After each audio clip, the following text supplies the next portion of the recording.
Hello, I'm Jim Burnett of NASA's Lewis Research Center in Cleveland, Ohio. It is our great pleasure to bring to you a 13-part series on the history of man's space travel. We hope you enjoy these programs. Man's age-old dream of flight into space has become a reality in our time. In this first program of the series on manned spaceflight, we will look at today's spaceship, the NASA Space Shuttle. Later, we will tune in on a discussion between the director of Lewis, Dr. John F. McCarthy, Jr., and Dr. Walter T. Olson of the Lewis Senior Staff. In the following 12 programs in this series, we will trace the history of flight into space from research and suborbital flights to man's landing on the moon. Now, let's see Space Shuttle Overview, May 1980. This is Saturn V, the rocket that took us to the moon. One of the biggest, most powerful precision machines ever conceived and built.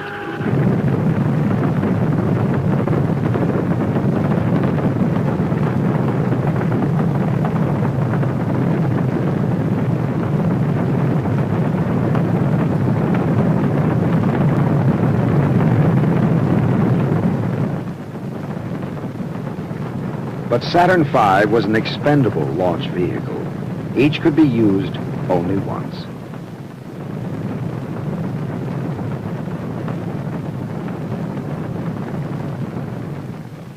With our nation and the free world increasingly reliant on space technology, the need to reduce costs, increase productivity, and expand our capabilities in space has become a major challenge.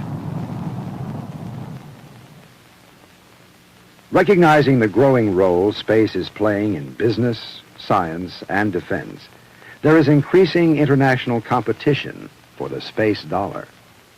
In Japan and other foreign countries, launching systems are under development.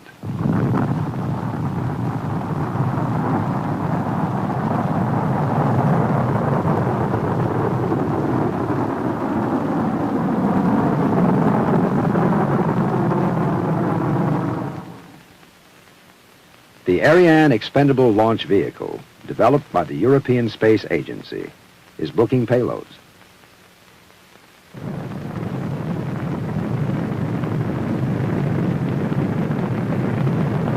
And these systems all feature an expensive throwaway launch vehicle.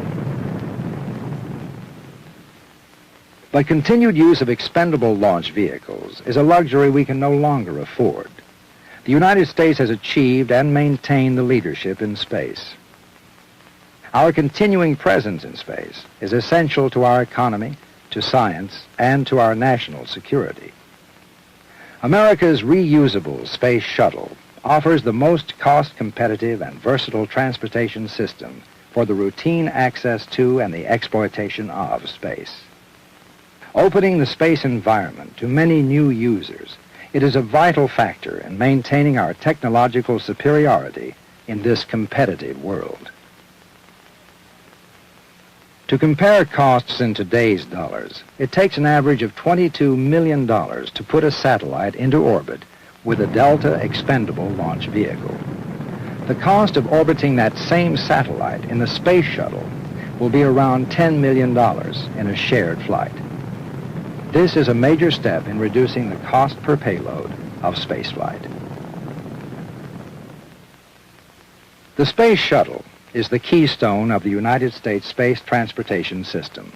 A fleet of 4 shuttles is planned, each designed to fly at least 100 Earth orbital missions. The shuttle consists of 3 major components.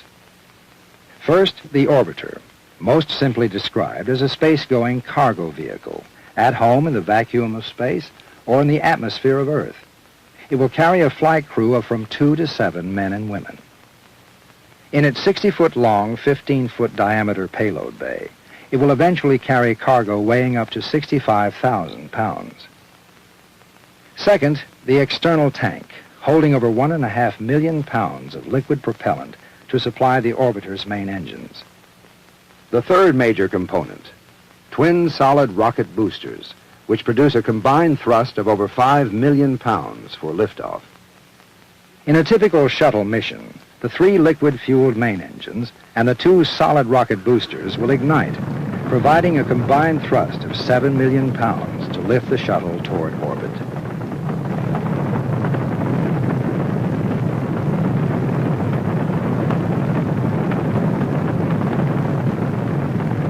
Two minutes later, the solid boosters will burn out, separate from the external tank, then parachute to a water landing and recovery in the Atlantic Ocean.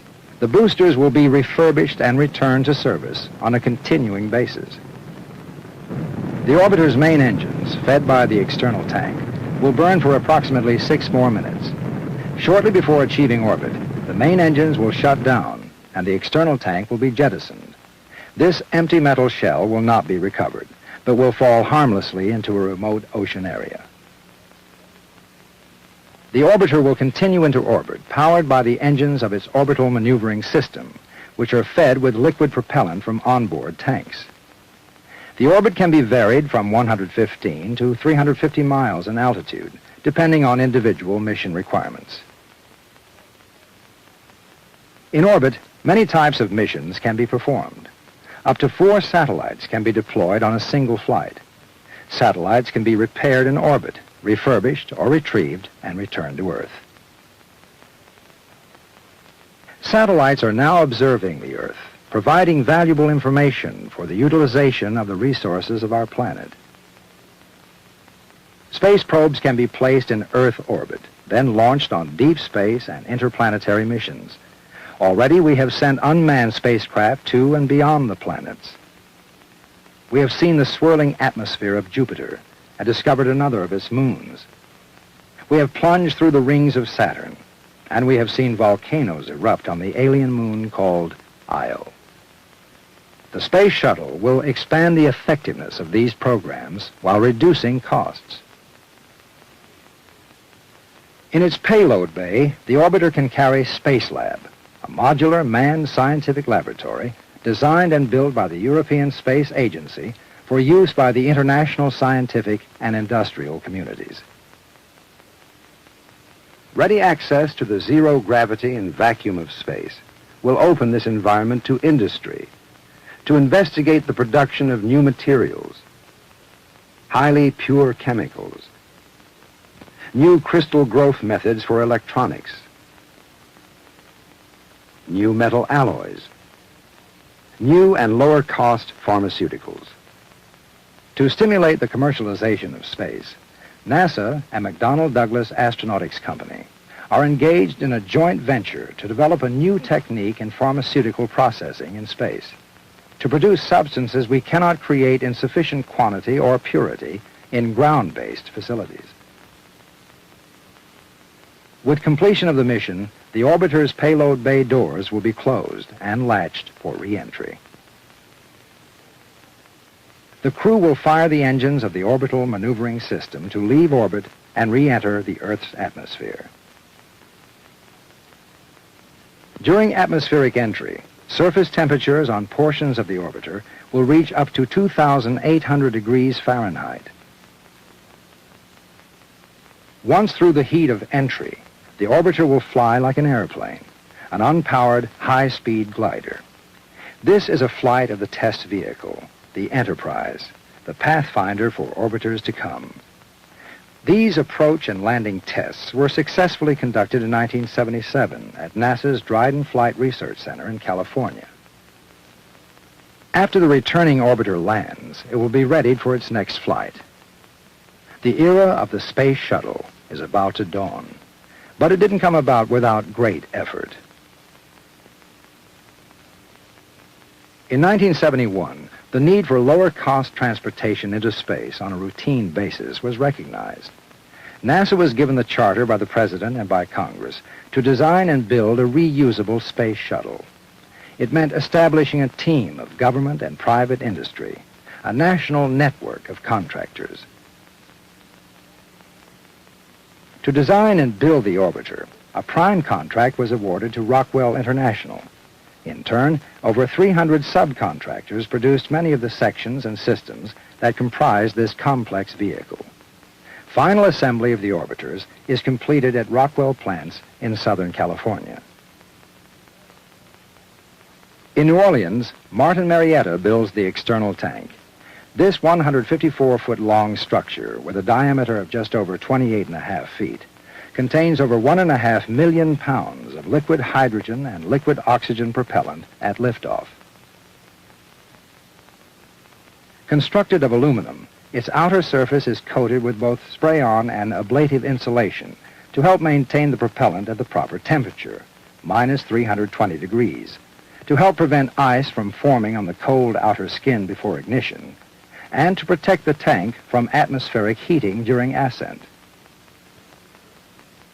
The external tank for the first shuttle orbital flight test was delivered to the Kennedy Space Center in Florida on July 6, 1979. Fiocol Corporation in Utah is responsible for development of the solid rocket boosters, the largest solid propellant rockets ever built. Each is just under 150 feet long and over 12 feet in diameter. Constructed of weld-free, high-strength steel.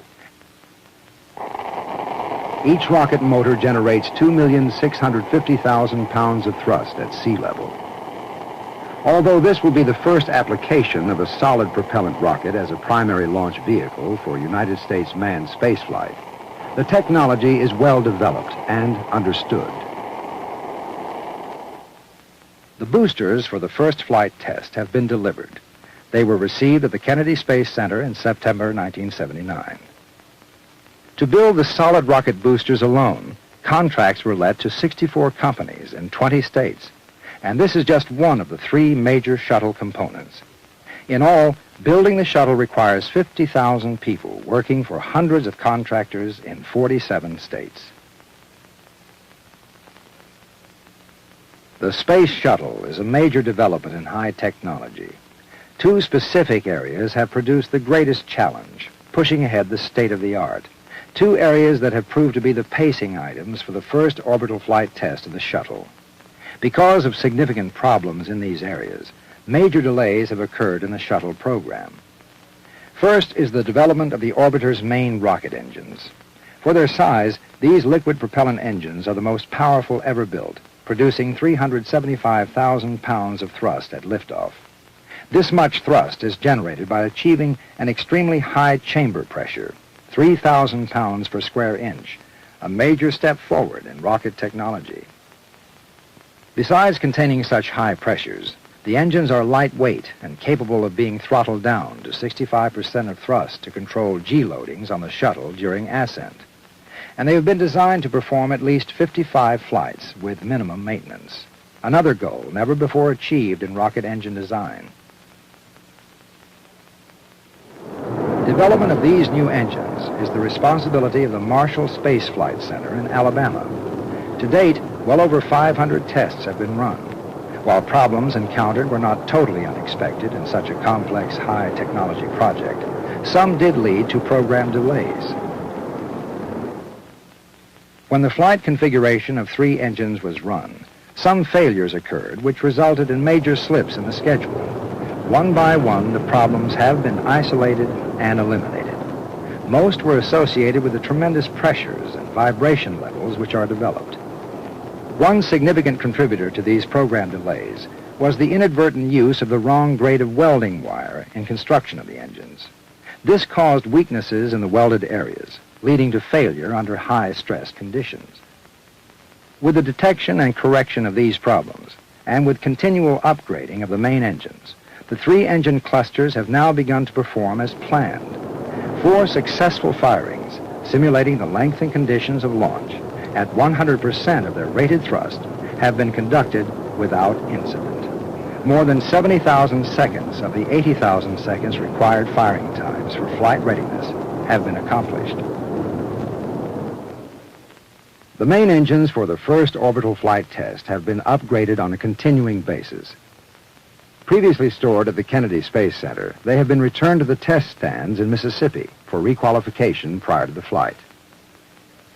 Another critical area of development which has contributed to program delays is the shuttle's unique thermal protection system. This is presently the pacing item in preparing for the first orbital flight. The thermal protection system is planned to be reusable over 100 flights with minimum maintenance. During re-entry, temperatures on the orbiter's surface will range from 400 to 2,800 degrees Fahrenheit. The temperature of the orbiter's aluminum skin must be kept below 350 degrees.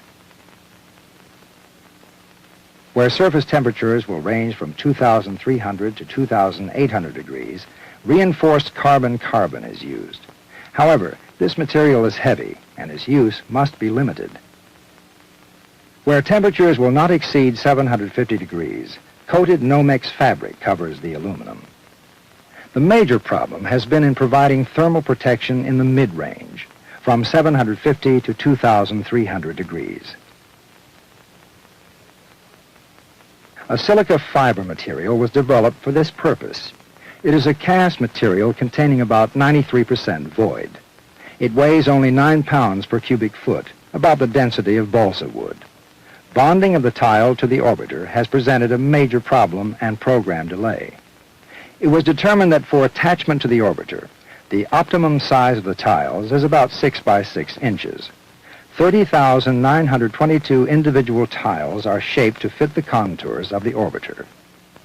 To alleviate stresses between the tiles and the aluminum skin, a flexible Nomex pad is mounted between the skin and the tiles. Where a stiff area of pad is joined to a lower strength area of tile, the tile tends to crack and loosen when stress is applied. Under tests, some failures have occurred at 50% of the tile's rated strength. To correct this, the bonding surfaces of the new tiles are strengthened with a substance that penetrates the tile about 1/10 of an inch and provides a thin layer of high strength for bonding to the Nomex felt pad, thus eliminating the problem. Tiles on the orbiter Columbia are being tested to assure the quality of the bond between the tile and the spacecraft. Tiles failing these tests, or that are in any way deemed questionable, are removed and replaced with strengthened tiles. During testing through the first quarter of 1980, over 15,000 tiles were tested and over 3,000 removed and replaced. Testing and bonding are proceeding at a rate which should allow completion by the end of summer 1980. The thermal protection system is showing good progress. The Columbia is being readied in the orbiter processing facility for an early fall rollout.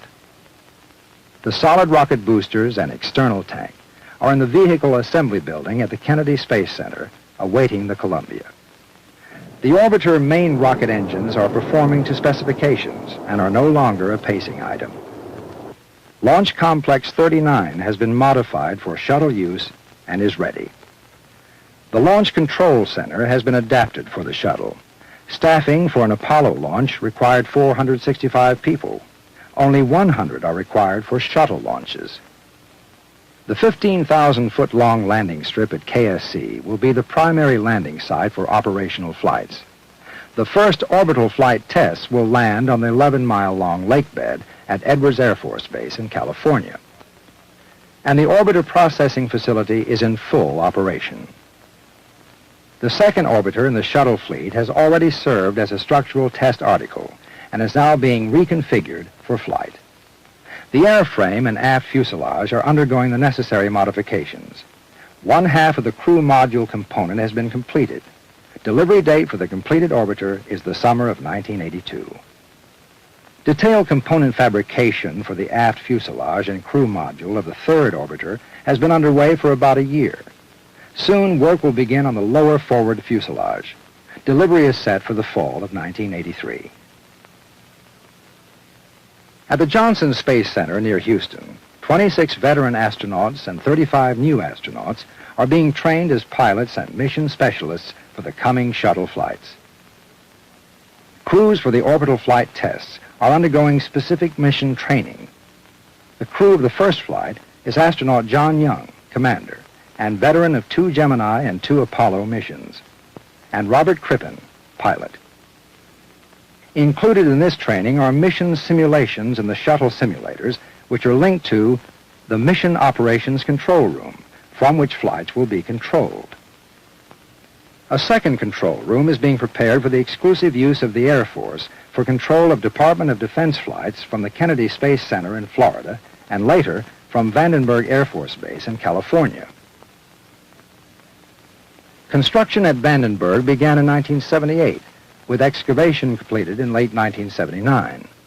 Site preparation and construction are expected to begin in mid-1980. This phased-by-year military construction program is aimed at an initial shuttle launch from Vandenberg by mid-1984.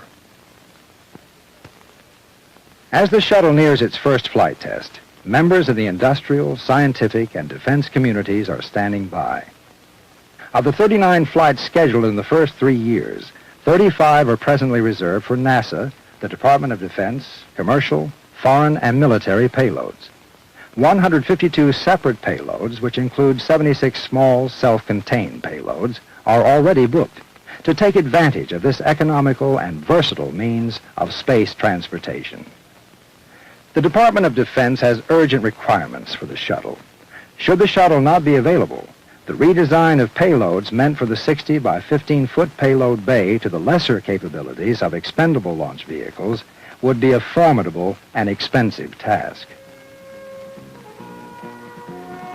The shuttle is nearly ready for its first orbital flight test, scheduled between November 1980 and March 1981. In the 1980s, we will expand the utilization of space, and spaceflight itself will be quite different from our previous era of space exploration in the 1960s and 70s. We stand at the beginning of a new and practical era in space technology. Spaceflight has become a necessity of modern civilization, essential to our economy, to scientific achievement, and to our national security. The Space Shuttle is the means by which we will maintain the leadership in space that we have achieved over the last 2 decades. Now we'll join the discussion between Dr. John F. McCarthy and Dr. Walter T. Olson. The idea that the space transportation system, the so-called Space Shuttle, will open a new era in space flight implies several things. First of all, more and less costly services, such as we're already used to, communications, weather, Earth observations, navigation. Secondly, perhaps the development of new productive and useful services from space. And thirdly, an opening of the opportunity for continuing space exploration, perhaps even with a manned expedition to the moon, such as we have expeditions at Antarctica, or even men to Mars. I'd like to sort out some of these possibilities. What do you think, Dr. McCarthy, is the first big useful thing we will do with the shuttle? Well, one thing the Space Shuttle does is lower the cost considerably. The big inhibitor to space exploration now is the high cost. And the space transportation system promises to reduce the cost by a factor of 10 because we don't have to lose very complex, expensive structures each time we have a launch. With this kind of lower cost, we can really exploit space rather than just explore. The thing that I have in mind is large space structures, where we can put up big antennas, for example. Now that's of interest to the military for tactical warfare and could be very beneficial for space communications. Eventually we may have a Mickey Mouse watch that you can communicate with people overseas. Yes, I understand we're trying to get into the higher frequencies that aren't already being used and into lots of power from the satellite so that indeed a little transmitter on your wrist can do the trick. Those are some of the those are extensions of things we're already doing in space. And do you see new services, new productive uses of the satellite? The thing that space offers is a clear view of the universe without the attenuation of the atmosphere. And the first step in this is the Large Space Telescope, which utilizes the visible spectrum to look at outer space. I think that we'll have laboratories in space where we look at other parts of the spectrum, like gamma rays and X-rays, to try to understand some of the physics of outer space, like black holes. We've already been able to see objects in the sky that we never could see before because these gamma rays and X-rays never penetrate our atmosphere. It'd be like trying to see visible light through a desk or a wall. What about man? People are very caught up with the romantic idea of colonizing space and putting bases on the moon or on planets. You see man moving out into space? Well, even with the shuttle, manned exploration of the planets is just too expensive, at least in this century. But I can visualize a base on the moon, especially if the moon offers raw materials that we don't have here on Earth in abundant quantities. So possibly we could actually get materials from the moon and do manufacturing on the moon or in space to exploit that possibility. Well, some of those materials might be useful to make the propellants to get the people back from the moon, too. What about manufacturing new things, pharmaceuticals or crystals or other materials? Well, the thing that space offers is an environment that's unique. Very hard vacuum, zero gravity, and we've already seen crystals grown in space that look very promising. One of the first phases of the Space Shuttle program is to look at various ideas about manufacturing in space and how space could help us to do things that we can't do here on Earth. Well, I think that's a pretty good view of it all. Certainly low cost for the things we have already found to be extremely important, especially communications. And then maybe some new services, but certainly an enhancement of our scientific capabilities beyond the atmosphere. We'll exploit space rather than just explore it. Well, that's about all the time we have. Thanks a lot. Thank you, Dr. McCarthy and Dr. Olson. And so ends our first program. Next time, we'll go back to the beginning of the space program to start our review of the history of space travel. Until then, this is Jim Burnett saying goodbye from NASA's Lewis Research Center in Cleveland, Ohio.